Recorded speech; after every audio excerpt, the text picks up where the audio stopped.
The worst mistake a man can make isn't losing the woman he loves. It's realizing she was right to leave. The hospital coffee had gone cold an hour ago, but I kept holding the paper cup anyway. Maybe because it gave my hands something to do besides shake. Across from me, a red light above the delivery room door glowed steadily in the silence. Every few minutes, nurses hurried past. Every time the door moved, my heart stopped, then started again. Harder. 7 months ago, I would have laughed if someone told me I'd end up here. Me, Callan Mercer. The man people called when they needed impossible problems solved. The man who controlled shipping contracts up and down the Pacific coast. The man who always had answers. Tonight I had none. I stared at the folded ultrasound photo in my hand. The edges were worn soft from being unfolded and refolded hundreds of times. Rowan had shown it to me the night everything fell apart. I remembered the way she stood in our kitchen, one hand resting on her stomach, hope shining in her eyes. She looked terrified and happy at the same time, like someone standing at the edge of a brand new life. And I had destroyed that moment with 6 words. 6 words I heard every night when sleep refused to come. That baby isn't mine. The memory hit me like cold ocean air. I could still see her face. Not angry. Not screaming. Somehow that would have been easier. Rowan had simply looked at me as if she no longer recognized the man standing in front of her. Then she lowered her eyes to the photo, nodded once, and went upstairs. 30 minutes later she came back carrying one small suitcase. The same suitcase she used when visiting her aunt in Portland. The same suitcase sitting beside our front door the day we got married. I expected her to argue, to defend herself, to tell me I was wrong.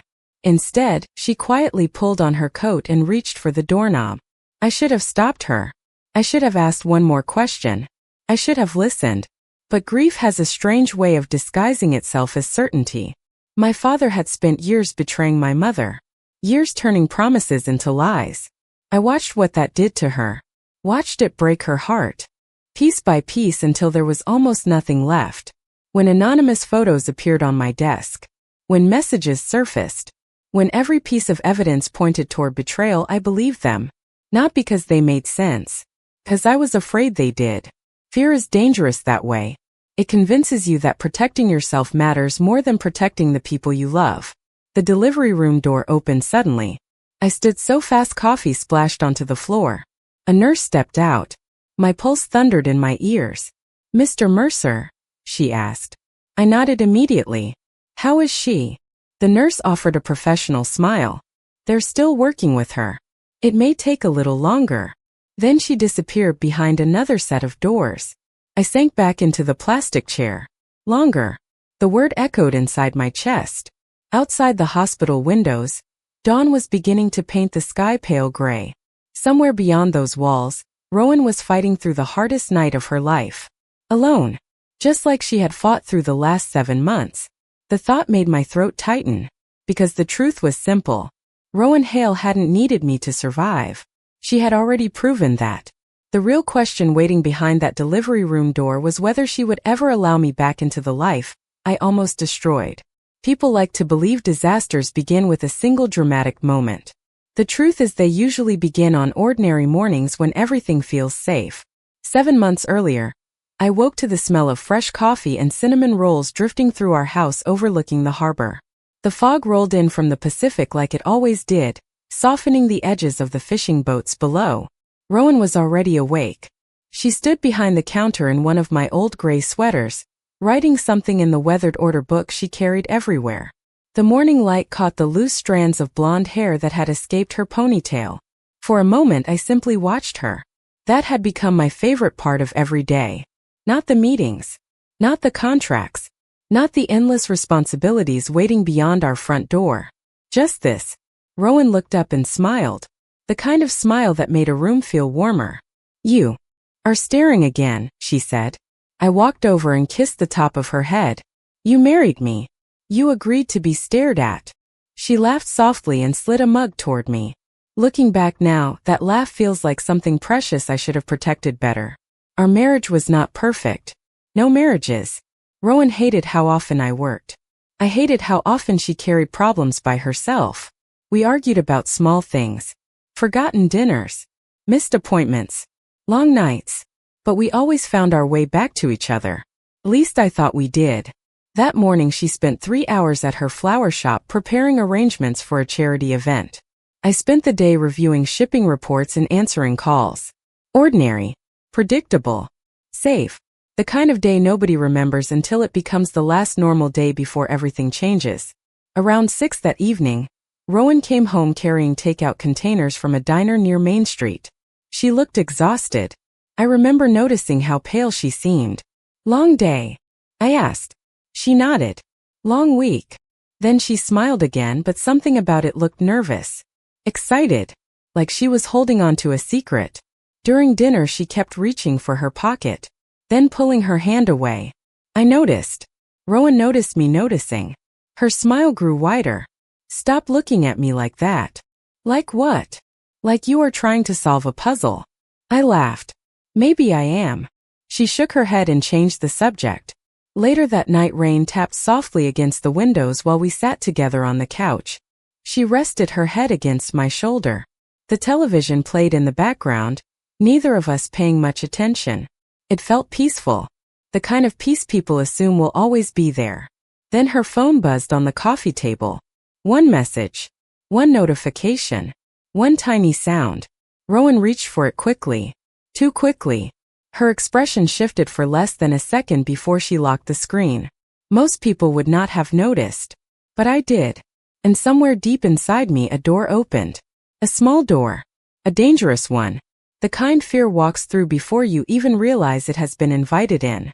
Some instincts arrive so quietly you do not recognize them until they have already changed you. I told myself that was all it was. An instinct. Passing concern. Nothing more. But after that night I started noticing things I had never noticed before. Rowan smiled when she looked at me. She laughed at my terrible jokes. She still left handwritten notes beside my coffee mug every morning. Nothing about her behavior changed.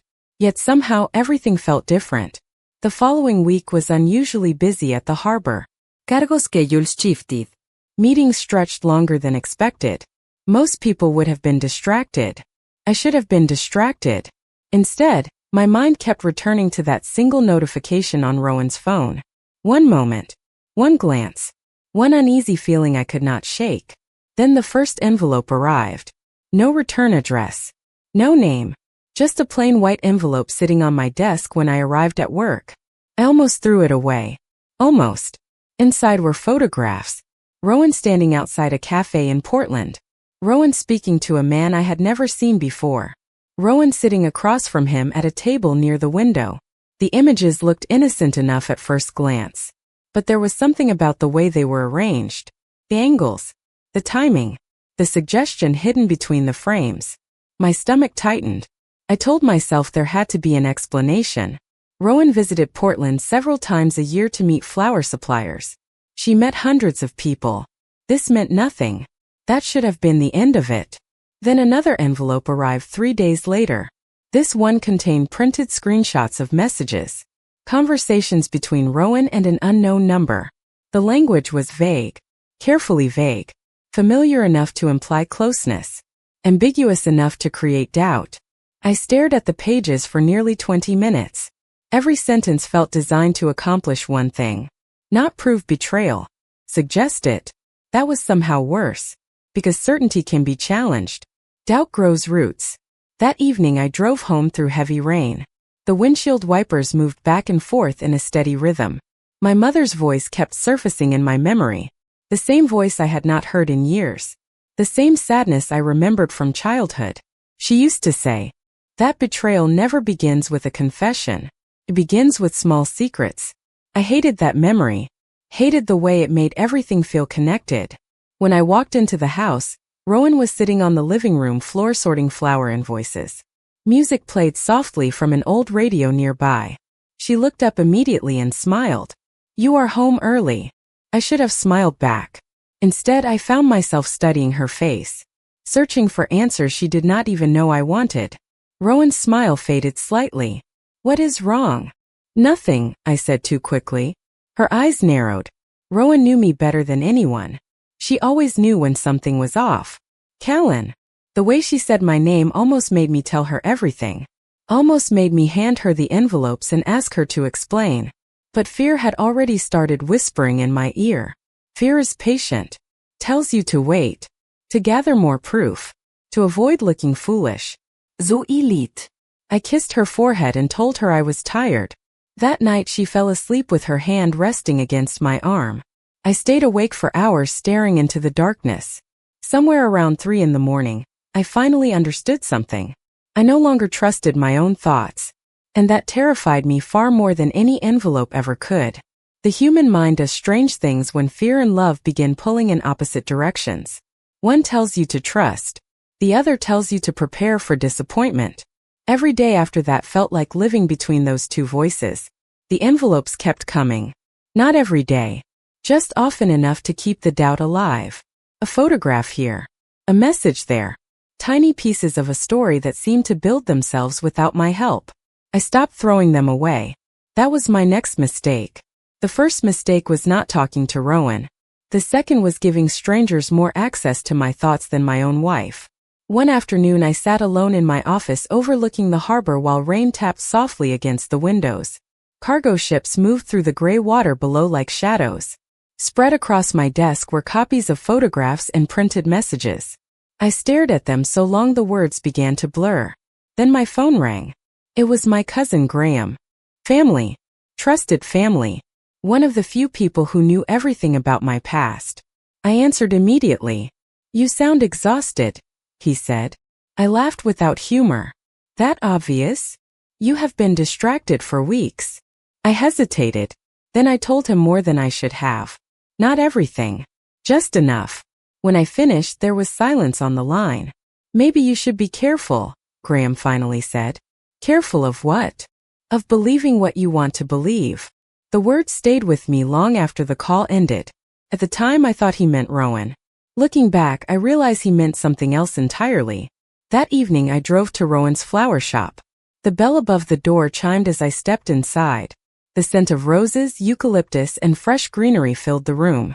Rowan stood near the back arranging white lilies for a wedding order. She looked up and smiled the moment she saw me. Not because she had to, because she was genuinely happy I was there. The sight should have erased every doubt in my mind. Instead, it made me feel guilty. She walked over and wrapped her arms around me. "You missed dinner again yesterday," she said softly. "I know. And breakfast." "I know." She pulled back slightly and studied my face. "What is happening with you?" There it was. The question I had been avoiding for weeks. The opening I needed. The opportunity to tell her everything. My pulse quickened. For a second I almost did it. I almost handed her the entire mess and asked her to help me understand. Then her phone buzzed. Rowan glanced at the screen. Just for a moment. Less than a second. But I noticed. Fear noticed too. The opportunity vanished. "Work?" I asked. "A supplier," she said. "They keep changing delivery times." Her answer sounded reasonable. Normal. Yet my chest tightened anyway. That was the problem with suspicion.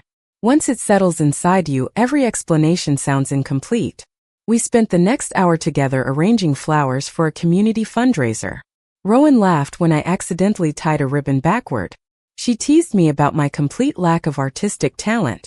She looked happy, comfortable, safe, and somehow that made everything harder. Because if she was hiding something, she was doing it perfectly. And if she was innocent, then I was slowly becoming the one thing I swore I would never become. A man who let old wounds poison something beautiful. The truth rarely arrives all at once. Sometimes it approaches in pieces so small you mistake them for coincidence. 2 days after visiting Rowan at the flower shop, I received another envelope. This one was different. Thicker. Heavier. I stared at it for nearly a minute before opening it. My stomach already knew I was not going to like what I found inside. There were more photographs. More messages. More carefully selected moments designed to tell a story. But this time there was something else. A hotel receipt from Portland. 2 names. 1 room. 1 date. My chest tightened so hard I had to sit down. I read the document 3 times. Then a 4th.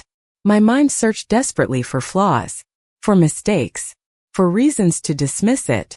Instead, all I found were details. Specific details. The kind that make lies feel true. Outside my office window, gray clouds drifted over the harbor. The water below looked darker than usual. The entire world suddenly felt darker. I called the private investigator who occasionally handled business matters for me. A cautious man named Victor Sloan. He answered on the second ring. Within 20 minutes he was in my office reviewing everything. The photographs. The messages. The receipt. He studied each piece quietly. "What do you think?" I asked. Victor exhaled slowly. "I think somebody wants you to believe something." "That is not an answer." "It is the only honest answer I can give right now." I hated hearing that. Uncertainty had become unbearable. I wanted certainty, even if it hurt, especially if it hurt. "Can you verify any of it?" I asked. Victor nodded. "Give me a few days." 3 days felt like 3 years. During those 72 hours, Rowan remained exactly who she had always been. She checked whether I had eaten lunch. She left notes beside my coffee. She reminded me to wear a heavier coat when temperatures dropped near freezing. Every act of kindness felt like evidence of innocence. Every envelope felt like evidence of betrayal. By the time Victor finally called, I was exhausted. His report was not what I expected. Some details checked out. The hotel existed. The date matched one of Rowan's supplier trips. The unidentified man appeared to be real. But other details remained impossible to verify. There were gaps. Missing pieces. Unanswered questions. "So what does that mean?" I asked. "It means somebody built a convincing puzzle," Victor replied. "Whether the picture is real or not, I cannot tell you." After the call ended, I sat alone in my office until sunset. Then my phone rang again. This time it was Rowan. Her voice sounded brighter than I had heard in weeks. Excited. Nervous. Happy. "Can you come home early tonight?" she asked. "Why?" I said. She laughed softly. "Because I have something important to tell you." For a brief moment the fear disappeared. I almost smiled. Almost.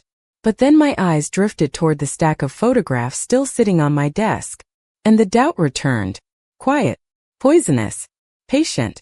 Waiting for me to make the worst decision of my life. There are moments that divide a life into before and after. I did not know it then, but the drive home that night was one of them. Rain drifted across the windshield in thin silver lines as I followed the winding coastal road toward the house. Rowan's words echoed in my head. "I have something important to tell you." Under different circumstances, I would have been excited, curious, ready to celebrate whatever news had put that brightness in her voice. Instead, I arrived carrying suspicion like a stone in my chest. The lights were on when I pulled into the driveway.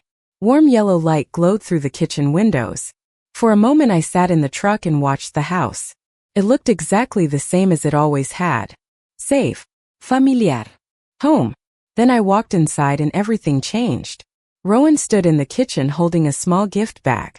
Her cheeks were flushed with excitement. The smile on her face was so genuine that it almost broke through the wall I had spent weeks building around myself. Almost. "You look nervous," I said. She laughed softly. "Maybe because this is the biggest surprise of my life." She stepped closer and handed me the bag. My hands felt strangely heavy as I opened it. Inside was a tiny pair of knitted baby socks. Pale blue. No bigger than the palm of my hand. For a second I simply stared. My mind struggled to catch up with what my eyes were seeing. Then Rowan placed her hand gently against her stomach. Tears filled her eyes. Happy tears. Hopeful tears. "We are having a baby," she whispered. The room went silent. Completely silent. Every fear. Every photograph. Every message. Every envelope crashed together inside my head. I should have hugged her. I should have smiled. I should have thanked God for the miracle standing in front of me. Instead, I asked the question that still haunted me every night. "How far along are you?" Rowan blinked in confusion. "A little over 2 months." Something cold settled inside my chest. The dates. The messages. The photographs. The hotel receipt. Every poisonous seed of doubt suddenly bloomed at once. Rowan's smile slowly faded. "Callan," she asked quietly. "I wish I could tell you I stopped. I wish I could tell you I listened to her explanation before speaking. But fear had already taken control. Fear always speaks with confidence. That is why people believe it. Who is he? I asked. Her face went pale. What? The man in Portland. Rowan stared at me as if I had begun speaking another language. What man? The hurt in her eyes should have been enough. It should have stopped me immediately. Instead, I kept going. Question after question. Accusation after accusation. Rowan looked shocked, then confused, then devastated. Finally, she whispered 3 words that I still hear whenever the world becomes quiet. You do not trust me. I had no answer for that, because the terrible truth was that she was right. And once that truth entered the room, nothing between us would ever be the same again. Some words do not fade after they are spoken. They remain in the room long after the conversation ends. Rowan stood perfectly still across the kitchen. The tiny blue socks remained on the counter between us, a symbol of the future she had wanted to share. A future I was tearing apart one sentence at a time. Her eyes filled with tears, but she refused to let them fall. That was Rowan. Even heartbroken, she carried herself with dignity. Tell me what is happening, she said quietly. Tell me why you are asking these questions. I should have told her everything then. I should have handed her the photographs and the messages. I should have trusted the woman I married enough to have an honest conversation. Instead, I reached into my briefcase and placed the stack of papers on the counter. Rowan looked down at them. At first she seemed confused. Then she began turning pages. One photograph. Another. Another. The messages. The receipt. The color drained from her face. She stared at the documents for what felt like forever. Then she looked up at me. Not with guilt. Not with panic. With disbelief. You believe this? She whispered. I said nothing. Rowan laughed once. A broken sound I had never heard from her before. You actually believed this? Tell me who he is, I said. Even now I cringe when I remember those words. Rowan closed her eyes. For several seconds she simply stood there breathing slowly, trying to hold herself together. When she finally spoke, her voice was calm. Too calm. The man in those photographs is Daniel Foster. I frowned. The name meant nothing to me. He owns one of the flower farms I buy from every spring. She pointed to another picture. This was a supplier meeting. Another. This was lunch after a contract negotiation. Another. This was outside a greenhouse. Every explanation sounded reasonable. Every explanation fit perfectly. But fear had already rewritten the story in my head. I could see it happening even as she spoke. I was no longer listening for truth. I was listening for confirmation. Rowan realized it before I did. Her shoulders slumped slightly. You have already decided, she said. Have you not? Silence answered for me. Tears finally slipped down her cheeks. She wiped them away immediately. Not because she was weak. Because she was strong enough to keep standing. Do you know what hurts the most? She asked softly. It is not the accusation. It is knowing you never came to me first. The room felt smaller, heavier. Every breath seemed harder than the last. Rowan rested, one hand against her stomach. A simple gesture. Protective. Instinctive. The sight should have shattered every remaining doubt. Instead, I heard myself say the sentence that destroyed everything. The sentence that turned a difficult conversation into a tragedy. The sentence I would spend the next 7 months wishing I could take back. Rowan stared at me after I spoke. For a long moment she said nothing. Then she slowly nodded. Once. The way people nod when they finally understand something painful. Not about a situation. About a person. About who that person truly is. Without another word, she turned and walked upstairs. And for the first time since we met, she did not look back. The sound of the bedroom closet opening and closing drifted downstairs like distant echoes. I remained frozen in the kitchen. The blue baby sock still sat on the counter beside the photographs. 2 futures side by side. One built on trust. The other built on fear. And somehow I had chosen the wrong one. 20 minutes later, Rowan came back downstairs carrying the same small suitcase she used for weekend trips. Looking at it should have felt ordinary. Instead, it felt like watching my entire life fit inside a single piece of luggage. Her eyes were red from crying, but her expression had changed. The hurt was still there. So was the disappointment. But something else had appeared beneath both. Resolve. The kind that comes after a person stops hoping they will be understood. Rowan, I began. She raised one hand gently. Not angry. Not dramatic. Just tired. Please do not. The simplicity of those words hurt more than any argument could have. She walked past me toward the front door. I followed. You are leaving? The question sounded ridiculous even to me. Of course she was leaving. I had given her every reason to. Rowan paused beside the entry table. Her gaze drifted toward the framed wedding photograph hanging on the wall. The picture had been taken on a bright summer afternoon near the harbor. We looked happy, certain, untouchable. Neither of us knew how fragile certainty could be. Do you know what trust really is? She asked quietly. I said nothing. Trust is believing someone knows your heart even when the evidence says otherwise. She looked at me then. Really looked at me. You did not believe me for even one conversation. Every word landed with painful accuracy. Because she was right. I had trusted anonymous envelopes more than the woman who stood beside me for years. I had trusted fear more than love. Rowan reached into her coat pocket and pulled out a folded piece of paper. An appointment confirmation from her doctor. The date. The timeline. Everything matched exactly what she had already told me. She placed it on the table. I brought that home tonight because I thought you would want a copy. My chest tightened. The room suddenly felt smaller. Harder to breathe in. Rowan rested a hand against her stomach. Protective. Instinctive. Then she picked up her suitcase. I hope someday you find peace with whatever happened to your mother, she said softly. But I cannot spend my life paying for wounds I did not create. Tears filled my eyes before I realized it. Rowan noticed. For a second I thought she might stay. Thought she might see my regret and change her mind. Instead she opened the door. Cold evening air rushed inside. Goodbye, Callan. Then she stepped outside. I watched her walk down the driveway carrying our future with her. The taillights of a waiting taxi disappeared into the coastal fog. And for the first time since my mother died, I understood what true loss felt like. Because deep down, beneath all the fear and doubt and anger, a terrible realization had finally begun to form. What if Rowan had been telling the truth all along? Regret does not arrive like a storm. It arrives like a tide. Slow. Relentless. Impossible to stop once it begins. The first week after Rowan left, I convinced myself she simply needed time. The second week, I started checking my phone every few minutes. By the third week, I was driving past the flower shop every evening after work. The lights were off. The windows were empty. A handwritten sign hung on the door. Closed until further notice. The sight unsettled me more than I wanted to admit. Rowan loved that shop. She had spent years building it.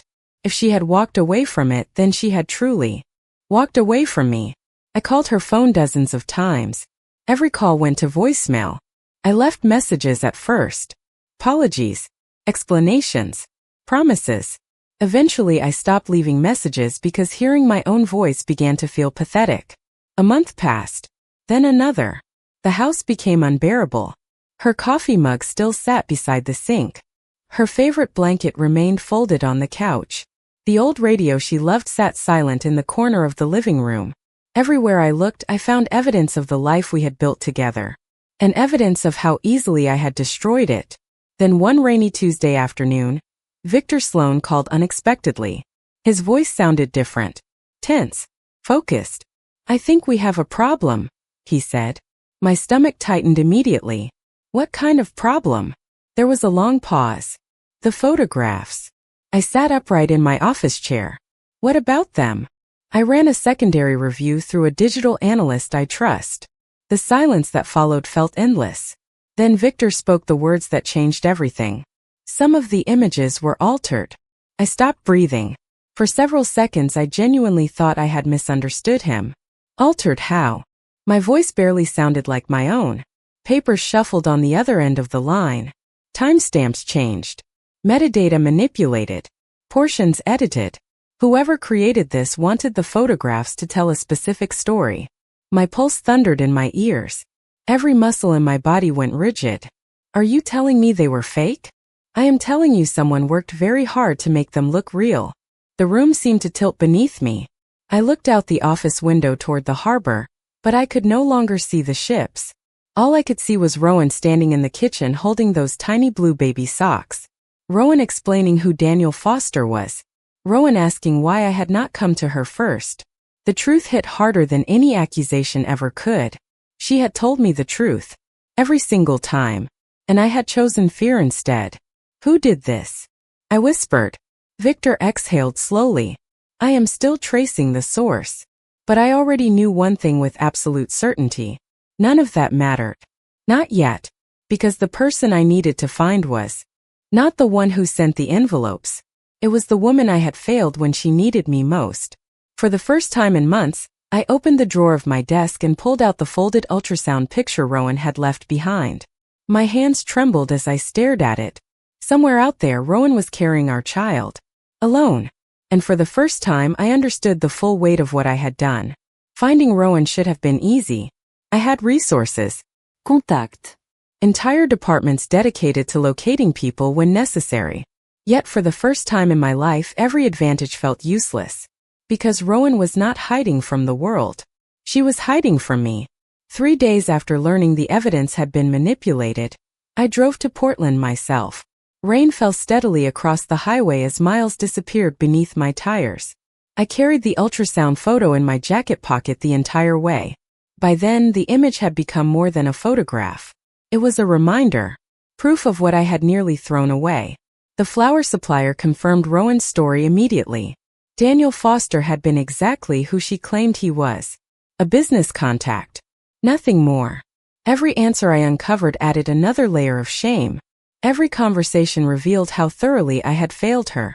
By sunset, I found the small apartment she had rented after leaving town. My heart pounded as I climbed the stairs. I rehearsed 100 apologies before reaching the door. None of them felt sufficient. I knocked. No answer. I knocked again. Finally, an elderly woman opened the neighboring door. "You looking for Rowan?" she asked. Hope surged through me. "Yes." The woman studied me carefully. "You are late." The words landed harder than she could have known. "Where is she?" I asked. "Moved out 2 weeks ago." My stomach dropped. "Did she leave an address?" The woman shook her head. "Just said she found work farther north." Another dead end. Another reminder that while I was drowning in regret, Rowan had been building a new life. Without me. I spent the next month searching. Not through investigators. Not through databases. Through people. Florists. Shop owners. Community organizers. Anyone who might have crossed paths with her. Eventually, a lead brought me to a small coastal town nearly 200 miles away. The moment I arrived, I knew she was there. Fresh flower arrangements decorated the front windows of a modest bookstore near the harbor. The style was unmistakable. Rowan always tucked small sprigs of eucalyptus between larger blooms. It was her signature. My hands trembled as I stepped inside. A bell chimed overhead. Books lined the walls. The scent of coffee drifted from a small corner cafe. Then I saw her. Rowan stood behind the register arranging wildflowers in a ceramic vase. Her stomach was visibly rounded now. The sight stole the air from my lungs. Our child. Growing safely beneath her heart. For a moment I simply watched her. She looked tired. Strong. Beautiful. Different somehow. Like someone who had survived a storm and learned she could survive another. Rowan looked up. Our eyes met. The smile on her face vanished instantly. Silence stretched between us. I opened my mouth. Every apology I had practiced disappeared. "Rowan," I whispered. Her expression remained calm. Too calm. "What are you doing here, Callan?" There was no anger in her voice. Somehow that hurt even more. Because anger meant she still wanted something from me. This sounded like indifference. And for the first time, I realized that earning forgiveness might be far harder than finding her. The hardest lesson I ever learned was that forgiveness cannot be negotiated. It cannot be purchased. It cannot be demanded. It can only be given freely by the person you hurt. Rowan stood behind the bookstore counter waiting for my answer. Outside, gulls drifted above the harbor and fishing boats rocked gently against their moorings. The entire town seemed peaceful. I felt anything but peaceful. "I came to apologize," I said quietly. Rowan studied me for several seconds. Then she nodded once. You already left messages. Her voice remained calm, professional. The same tone someone might use with a stranger asking for directions. The distance between us hurt more than anger ever could. The evidence was fake, I said. Victor proved it. Rowan lowered her eyes briefly. Not surprised. Not vindicated. Just tired. No. The answer caught me off guard. You know. She nodded. I figured it out weeks ago. My chest tightened. Then why did you never call? A sad smile touched her lips. Because proving I was innocent was never supposed to be my job. The truth of that statement landed heavily between us. Rowan adjusted a small arrangement of wildflowers beside the register. Her movements were steady and careful. She had always done that when discussing something painful. Kept her hands busy. Kept her heart protected.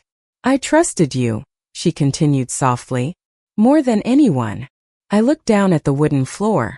Shame burned through me. I know. No, she said gently. I do not think you do. Her hand rested against her stomach. The sight made my throat tighten. You did not just question me, Callan. You questioned our entire life together. Silence stretched between us. Customers wandered through the bookstore without noticing the quiet disaster unfolding near the front counter. Finally, I took a step closer. I was wrong. Rowan nodded. You were. There was no satisfaction in her voice. No cruelty. Just honesty. Somehow that made it worse. I cannot change what happened, I said. But I want to be here now. For you. For the baby. Rowan's eyes softened for the first time. Only slightly. Do you know what the hardest part was? She asked. I shook my head.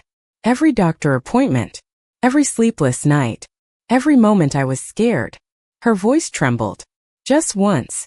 I kept wishing the person I wanted to call was not the same person who broke my heart. The words nearly shattered me. I wanted to reach for her. To hold her. To tell her everything would be different. But promises felt meaningless now. Promises were easy. Trust was hard. Rowan glanced toward the bookstore door. A customer entered carrying a stack of novels. The moment between us faded. Reality returned. You should go, she said quietly. Panic flashed through me. Rowan, please.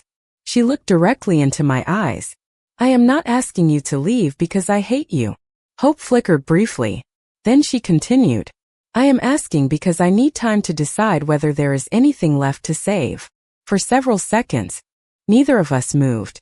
Then I nodded. Because for the first time in my life, I understood that love was not about forcing someone to stay. Sometimes love meant respecting the distance they needed. Even when that distance felt unbearable. Time did not heal anything. It simply gave me more opportunities to prove that I was serious about changing. Over the next several weeks, I returned to the small coastal town again and again.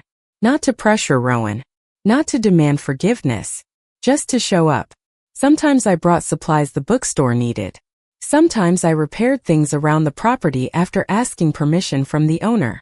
Most days I never even saw her. And when I did, our conversations remained brief. Careful. Polite. The kind of conversations strangers have when they share history they do not know how to discuss. Then winter arrived. The mornings grew colder. The harbor filled with gray fog before sunrise. One afternoon I stopped by the bookstore carrying a new space heater after learning the old one had failed. Rowan accepted it with a quiet thank you. Nothing more. Yet as I turned to leave, she surprised me. The nursery is almost finished, she said softly. I froze. For a second I thought I had imagined the words. Slowly I turned back toward her. Rowan looked down at a stack of invoices on the counter. There is a small room next to my apartment. My heart began to pound. For the baby? She nodded. It was the first time she had voluntarily mentioned our child to me. The first crack in the wall between us. Tiny. Fragile. But real. I carried that moment with me for days. Then everything changed. The call came shortly after midnight. I was reviewing reports in my office when my phone rang. An unfamiliar number. Something about it immediately felt wrong. I answered on the first ring. Hello. A nurse's voice greeted me. Calm. Professional. Is this Callan Mercer? Every muscle in my body tightened. Yes. I am calling from Harbor Regional Medical Center. The world seemed to stop moving. Rowan Hale has been admitted. The room spun slightly around me. What happened? There was a brief pause. She began experiencing complications. The doctors are monitoring both mother and baby closely. I was already reaching for my keys. Is she okay? The nurse chose her words carefully. The medical team is doing everything they can. 20 minutes later, I was driving through darkness with my heart lodged somewhere in my throat. Every mile felt endless. Every red light felt unbearable. The entire trip I kept remembering small things. Rowan laughing in the flower shop. Rowan leaving notes beside my coffee. Rowan standing in our kitchen holding those tiny blue baby socks. Fear had stolen so much from us already. I could not lose her too. When I finally reached the hospital parking lot, dawn was still hours away. The building glowed against the darkness like a distant lighthouse. I rushed inside and gave her name at the front desk. The nurse looked at her screen, then at me. Family? She asked. The question hit harder than expected. I swallowed. I am the father of her baby. The nurse nodded and pointed toward the maternity wing. As I hurried down the hallway, one terrifying realization settled over me. For months I had been focused on earning forgiveness. Tonight, none of that mattered. Because before forgiveness could exist, Rowan and our child first had to make it safely through the night. The longest night of my life was measured in footsteps, hospital lights, and unanswered prayers. I sat outside the delivery room watching the red light above the door. Hours passed without meaning. Nurses came and went. Doctors moved quickly through the hallway. Every time someone approached, I stood. Every time they walked past, I sat back down. The plastic chair beneath me felt harder with each passing minute. Across the corridor, a vending machine hummed softly. Somewhere farther down the hall, a newborn cried. Life continued around me while my entire world waited behind a single door. I held the old ultrasound picture in one hand and my mother's pocket watch in the other. Both felt equally fragile. Around 4 in the morning, a nurse stepped into the hallway carrying a clipboard. My heart nearly stopped. How is she? I asked before she could speak. The nurse offered a tired smile. She is strong. Strong. The word fit Rowan perfectly. Strong enough to rebuild her life from nothing. Strong enough to carry our child alone. Strong enough to survive a heartbreak I had caused. The nurse disappeared again, leaving me alone with my thoughts. Dawn slowly brightened the windows at the end of the corridor. Pale gold light spilled across the floor. I remembered something Rowan once told me while arranging flowers in her shop. Every flower blooms differently. Some need sunshine. Some need rain. Some survive storms that should have destroyed them. At the time she had been talking about roses. Now I realized she had been describing herself. Then suddenly the red light above the delivery room switched off. I stood so fast the chair scraped loudly across the floor. My pulse thundered in my ears. The door opened. A doctor stepped into the hallway. His expression was calm, but serious enough to make my stomach drop. For one terrifying second I could not breathe. Doctor. He looked at me and smiled. A real smile. Relief flooded through my entire body so quickly I nearly lost my balance. Mother and baby are both doing well. The hallway blurred. I closed my eyes briefly and released a breath I felt like I had been holding for 7 months. Can I see them? My voice cracked on the final word. The doctor nodded. Give us a few more minutes. Then he walked away. I sank back into the chair and covered my face with my hands. Not because I was sad. Because gratitude can sometimes feel too large for words. 10 minutes later, another nurse appeared and motioned for me to follow her. My legs felt unsteady as I walked down the corridor. The room was quiet when I entered. Morning sunlight filtered through the blinds. Rowan lay resting against white pillows. Exhausted. Pale. Beautiful. In her arms was the smallest person I had ever seen. Rowan looked up as I approached. For a moment neither of us spoke. Then she carefully lifted the baby and placed him in my arms. My son opened his eyes. Tiny. Curious. Perfect. Tears blurred my vision immediately. I looked from him to Rowan and back again. Every regret. Every mistake. Every painful lesson led to this moment. Rowan watched me quietly. Then after a long silence she spoke. He deserves parents who tell the truth and trust each other. I nodded, unable to say anything else. Rowan's eyes softened, just a little. Not complete forgiveness. Not a perfect ending. Something better. A beginning. Because some stories are not about earning back the life you lost. They are about becoming the person worthy of the second chance standing right in front of you. If this story touched your heart, please subscribe to the channel, leave a like, and share it with someone who believes that love, trust, and forgiveness can change a life. And tell me in the comments, do you think Rowan should forgive Callan? Thank you for watching. See you in the next story.